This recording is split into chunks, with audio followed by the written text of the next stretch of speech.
Darawisa. Kisah ini menceritakan tentang kehancuran Kahyangan Tengguru akibat serangan burung dara berbisa buatan Nabi Isa. Betara Guru terpaksa mengungsi ke sebuah pulau panjang yang kemudian diberi nama Pulau Jawa. Di pulau itu ia membangun tempat tinggal baru bernama Kahyangan Argadumilah. Kisah ini disusun berdasarkan serat Paramayoga yang dipadukan dengan naskah-naskah lainnya dengan sedikit pengembangan. Betara Guru di Kahyangan Tengguru bersama para putra yaitu Betara Sambu, Betara Brahma, Betara Indra, Betara Bayu, dan Betara Wisnu sedang membicarakan rencana menyerang kerajaan Bani Israel dan memperluas agama dewa di sana. Rupanya Betara Guru masih penasaran karena sampai sekarang belum juga bisa menaklukkan negeri para nabi tersebut. Betara Wisnu memohon supaya sang ayah mengurungkan niat, karena tidak baik memaksakan agama kepada orang lain. Lagi pula, kerajaan Bani Israel saat ini sudah menjadi jajahan kerajaan Rum dan bukan lagi sebuah negeri yang merdeka. Betara Guru marah dan menuduh Betara Wisnu telah bersekongkol dengan kaum Bani Israel. Betara Guru tetap pada pendirian untuk memaksakan agama dewa kepada penduduk Bani Israel sebagai balasan atas perbuatan Nabi Sulaiman yang telah menghancurkan kahyangan pulau dewa dahulu kala. Mengenai kerajaan Rum yang saat ini berkuasa, itu bisa diatur nanti. Bila perlu, setelah menaklukkan kerajaan Bani Israel, pasukan Dewata akan bergerak menaklukkan kerajaan Rum sekalian. Betara Wisnu tidak berani membantah lagi. Betara Guru lalu memerintahkan Betara Sambu untuk mengumpulkan dan memimpin pasukan Dewata serta memulai penyerangan.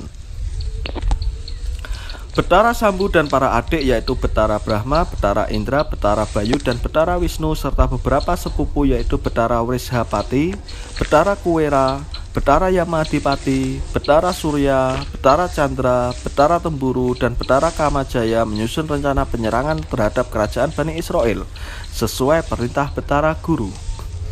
Sebenarnya Betara Sambu juga kurang setuju terhadap rencana ini. Akan tetapi ia tidak memiliki keberanian seperti Betara Wisnu dalam menentang perintah sang ayah. Ia hanya bisa berharap semoga peperangan kali ini bisa berjalan dengan baik tanpa menyatukan banyak korban.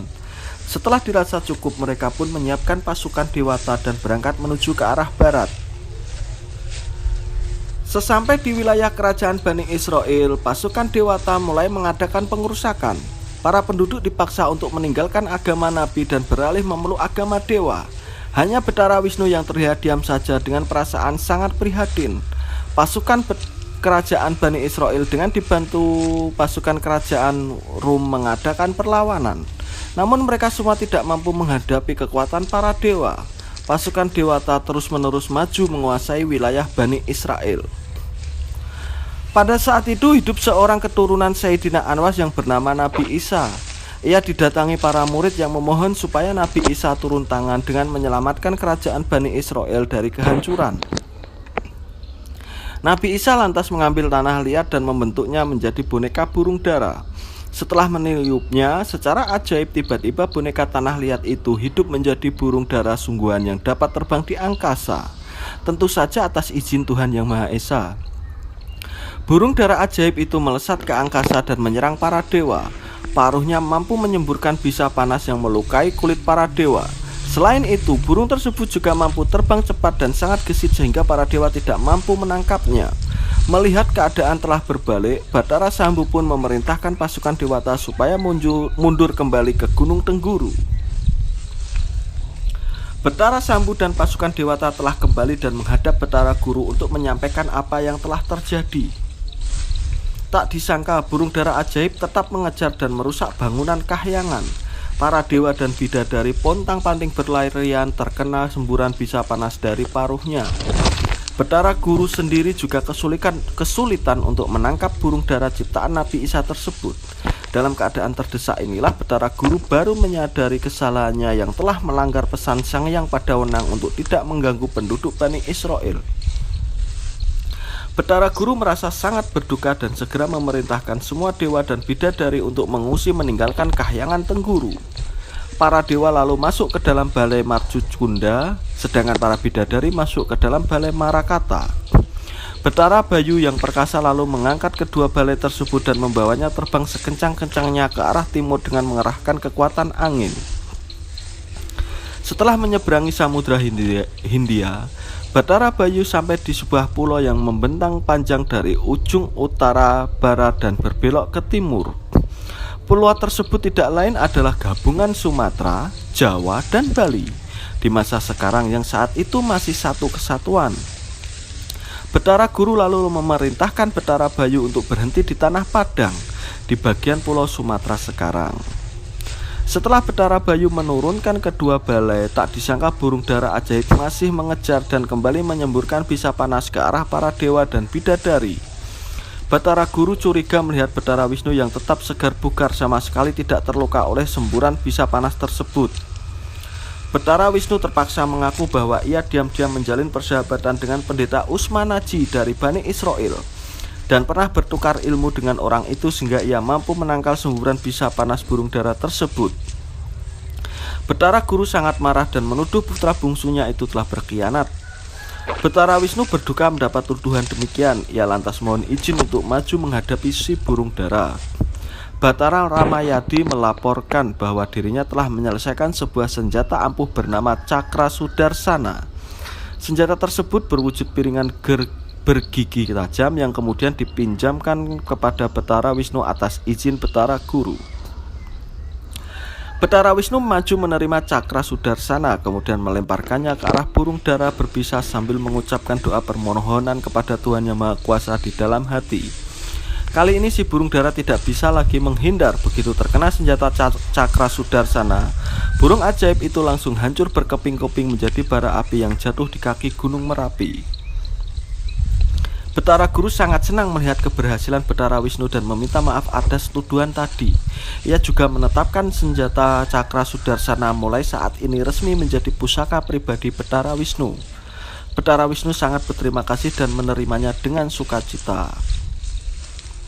Tersebutlah seorang raja siluman bernama Dahyang Calakuta yang menguasai segenap hewan berbisa di kerajaan Wisabawana yang terletak di kaki Gunung Merapi.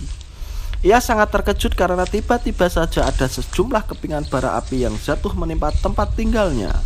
Akibatnya terjadilah kebakaran hebat yang membuat banyak hewan berbisa anak buahnya tewas menjadi korban. Dahyang Calakuta sangat marah dan menyelidiki apa yang sebenarnya telah terjadi.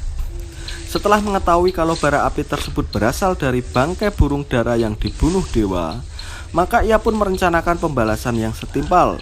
Dengan kesaktiannya, Dahyang Calakuta lalu mencampurkan racun ganas ke dalam sebuah telaga jernih di kaki Gunung Merapi. Sementara itu, para dewa dan bidadari merasa sangat kehausan akibat dikejar-kejar burung dara berbisa tadi. Mereka lalu menemukan telaga jernih di kaki Gunung Merapi dan segera minum sepuas-puasnya dengan riang gembira. Sungguh aneh, begitu meminum air telaga itu mereka semua langsung roboh tak sadarkan diri. Betara Guru yang belum sempat meminum air telaga tersebut segera melakukan penyelidikan. Setelah mengetahui kalau air telaga itu mengandung racun, maka ia pun menghirup habis racun dalam telaga tersebut dan menghentikannya di kerongkongan. Akibatnya sejak saat itu Betara Guru pun memiliki leher belang biru sebagai cacat nomor 2, sehingga ia mendapatkan julukan baru yaitu Sang Hyang Nilakanta. Betara Guru kemudian menyembuhkan para dewa dan bidadari yang keracunan menggunakan Lata Mahosadi. Setelah sembuh dan bangkit dari sekarat, mereka dipersilahkan minum kembali karena air telaga ini sudah bebas dari racun. Betara Guru kemudian bertemu dengan Dahyang Calakuta yang telah menebarkan racun di telaga tadi. Terjadilah pertarungan di antara mereka yang berakhir dengan kemenangan Betara Guru. Dahyang Calakuta mohon ampun dan menceritakan apa yang telah terjadi pada tempat tinggalnya di Wisabawana, sehingga ia nekat melakukan pembalasan dengan meracuni air telaga yang tidak diminum para dewata. Betara Guru yang saat ini sedang mengalami masa prihatin merasa tidak ada gunanya memperpanjang kesalahpahaman. Ia pun menerima permohonan ampun Danyang Calakuta dan memintanya untuk menjadi pemandu jalan. Rupanya Betara Guru tertarik melihat pulau panjang tersebut dan ingin berjalan-jalan mengelilinginya. Danyang Calakuta dengan senang hati mengantarkan Betara Guru memeriksa keadaan pulau dari ujung barat, utara barat menuju selatan timur. Pulau tersebut sangat indah dan subur dengan gunung-gunung yang berbaris-baris. Namun penghuninya saja hanya terdiri dari kaum bekakasan dan makhluk halus saja. Setelah selesai berkeliling, Betara Guru pun berterima kasih kepada Danyang Calakuta dan mengangkatnya sebagai anggota dewata dengan bergelar Betara Colokuto. Betara Guru kemudian memberi nama pulau panjang tempat tinggalnya kini dengan sebutan Pulau Jawa. Dalam perjalanan mengelilingi Pulau Jawa, Betara Guru tertarik pada sebuah gunung indah bernama Gunung Mahendra yang pada zaman sekarang disebut Gunung Lawu. Ia merasa cocok berada di sana dan ingin membangun kahyangan baru sebagai tempat tinggal sementara. Kelak jika sudah aman, ia tentu akan kembali lagi ke kahyangan Tengguru di pegunungan Himalaya. Dengan kesaktiannya, Betara Guru pun membangun sebuah kahyangan di puncak Gunung Mahendra tersebut, yang kemudian ia beri nama Kahyangan Argadumilah. Setelah dirasa cukup, Balai Marcukunda dan Balai Marakata lalu ditempatkan di dalam kahyangan baru tersebut, sehingga pemandangan di Kahyangan Argadumilah kini sama persis seperti pemandangan di Kahyangan Tengguru. Jakasengkala menjadi raja. Sementara itu kita kembali di kerajaan Surati. Prabu Iwasaka telah mendengar berita mengenai kepindahan Betara Guru ke Pulau Jawa karena dikejar-kejar burung dara berbisa ciptaan Nabi Isa. Prabu Iwasaka merasa sangat prihatin dan berniat menyusul ke sana. Ia pun kembali menjadi Betara Anggajali dan menyerahkan tahta kerajaan Surati kepada putranya, yaitu Jakasengkala. Jakasengkala menggantikan ayahnya menjadi pemimpin kerajaan Surati dengan bergelar Prabu Ajisaka. Setelah upacara pelantikan putranya selesai, Betara Anggajali kemudian melesat terbang menyusul Betara Guru ke Pulau Jawa dan bergabung dengan para dewata di Kahyangan Argadumilah.